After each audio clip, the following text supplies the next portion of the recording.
হযরত ওমর বলেন, মা ইউবকিকা ইয়া শাবাব, যুবক তোমার চোখে কেন পানি, চোখের অশ্রু কেন ঝরে, কি হয়েছে তোমার? যুবক বলতেছে, আমিরুল মুমিনিন, এরে ওমর শুনে নাও, জীবনে এমন একটা পাপ করছি যে পাপের খবর বাপেও জানে না। পাপ এমন একটা জিনিস যা রাত্রিবেলা আমার ঘুম হারাম করে দিয়েছে ওমর।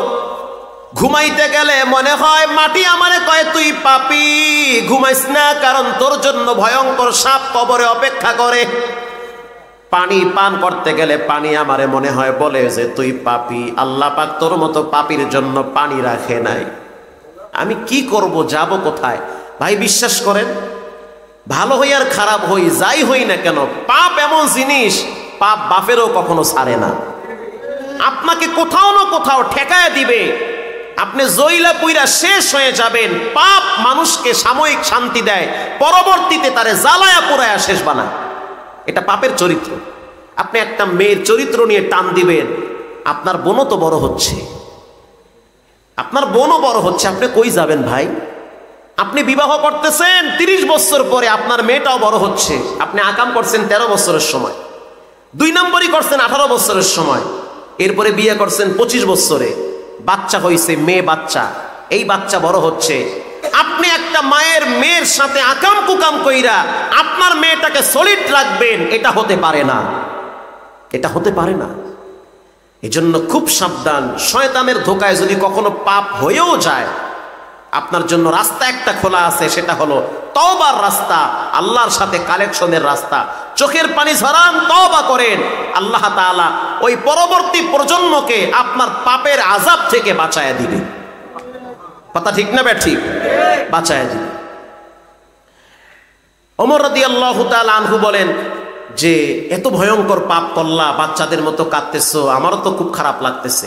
ঠিক আছে, চলো সরকারে দো জাহান সৈয়দুল মুরসালিন নবী মুহাম্মদুর রাসূলুল্লাহ সাল্লাল্লাহু আলাইহি ওয়াসাল্লাম তার কাছে চল, তিনি এখনো আছে। হযরত ওমর রাদিয়াল্লাহু তাআলা আনহু নবীর দরবারে গেলেন। যাওয়ার পরে দেখতে আছে আল্লাহর হাবিব কোনো একটা কাজে ব্যস্ত আছে। হযরত ওমর ঘরে ঢুকতেছে না, দরওয়াজার সামনে দাঁড়ায় আছে। আল্লাহর হাবিব তাকায় দেখতেছে হযরত ওমরের চোখের পানি বাচ্চাদের মতো বায়া বায়া পড়ে। প্রশ্ন করল, মা ইউবকিকা ইয়া ওমর, কি হয়েছে, কেন কাঁদো? বলে, আমি তো কাঁদি না, এক যুবক আমারে কাঁদাইতেছে। আমি কাঁদি না, এক যুবক আমারে কান্দায়। ভাই, মানুষের কষ্ট দেখলে মাঝে মাঝে কান্না আসে কি আসে না? কান্না আসে। আসার সময় তো আমার আফসোসে বুকটা ফাইটে যাইতেছে, আরে কোন মায়ের কোলজনে খালি হয়ে রয়েছে। পাশ দিয়ে ট্রাক যাচ্ছে, কেউ থামায় না, মানুষ যাচ্ছে, কেউ থামায় না, যাচ্ছে তো যাচ্ছে। 2টা তরু তাজা যুবকের লাশ আশুগঞ্জে ব্রিজে পইরা রয়েছে। কালকে সকালই দেখবেন নিউজ, আজকে রাত্রি পেয়ে যাবেন নিউজ। রক্তাক্ত অবস্থায় পড়ে আছে, কল্পনাই করতে পারে নাই যে এরকম পড়ে থাকবে। কোন মায়ের ঘরে কান্নার আওয়াজ চলতেছে, কোন জায়গার বাস তাদের জন্য কাটতেছে, কোন দোকানে কাপড়ের কাপড় রেডি হয়ে গেছে। আল্লাহর হাবিব বলল, ওমর সেই যুবককে ভিতরে আসতে বলো। যুবক এবার নবীর সামনে দাঁড়ায় বলতে আছে, গো আল্লাহর রাসূল, জীবনে এমন একটা পাপ করছি যেই পাপের কারণে আমার চোখের পানি বের হয়, রাত্রিবেলা ঘুমাইতে পারি না। আল্লাহর হাবিব বললেন, হাল আশরাকতু বিল্লাহ, তুমি কি আল্লাহর সাথে শিরিক করছো? কেন, আমি শিরিক করি নাই। তাহলে তুমি হাল কতালতু নাফসিক, তুমি কি কাউকে হত্যা করেছো? বলে, না, হত্যা করি নাই।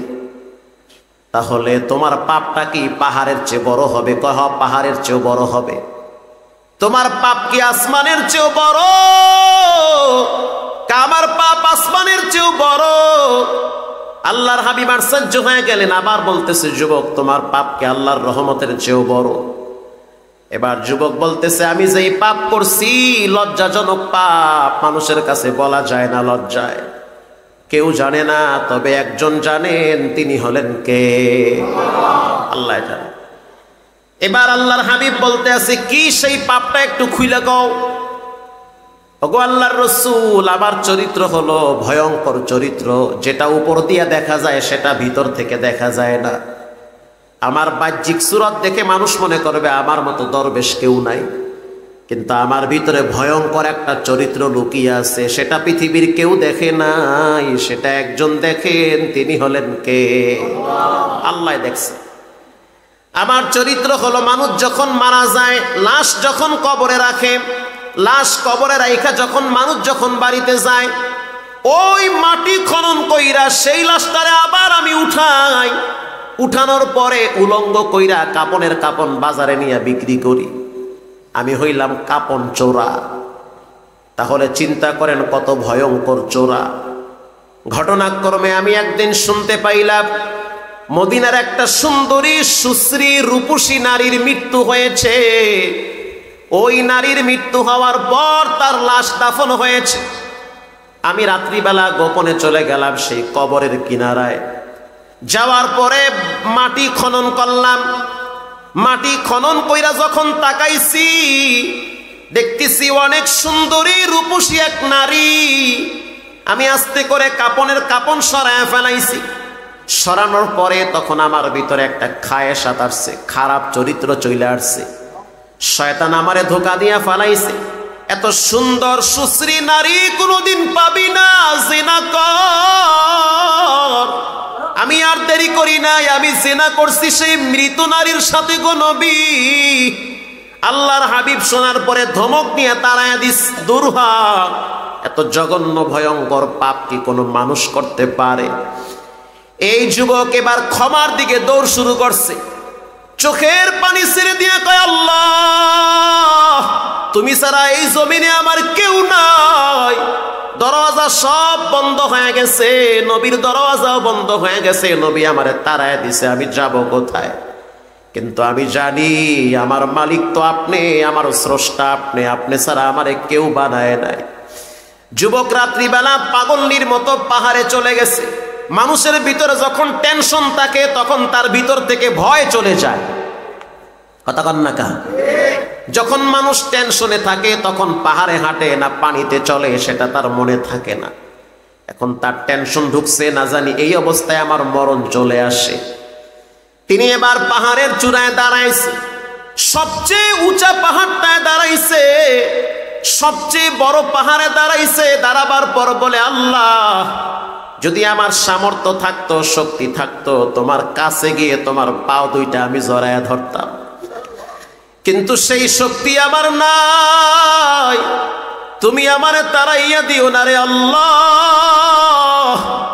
আমার মতো পাপী মদিনার জমিনে আর কেউ নাই। ওমর তাড়াইয়া দিছে, রাহমাতুল লিল আলামিন বলছে, আমার মতো পাপী নাকি আর কেউ নাই।